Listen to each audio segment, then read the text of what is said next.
Okay, sa wakas mga ka-idol cakes. Dito na talaga kami sa may malapit na talaga dito sa may shrine. Yung nilakad namin mga isang kilometro mahigit.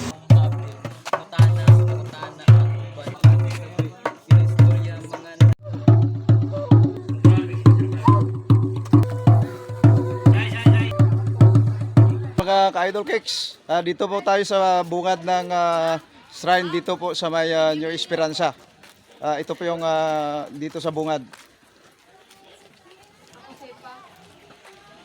Pero yung lahat ng mga tao dito safety dahil mayroong mga rescuer at saka mayroong mga men and uniform na nakabantay po dito.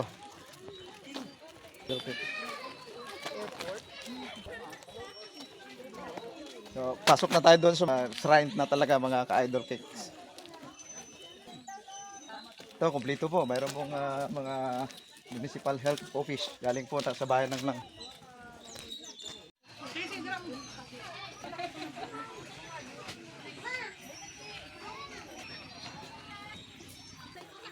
Idol, ito yung pinaka-highlights dito. Itong Karaang Cross na ito.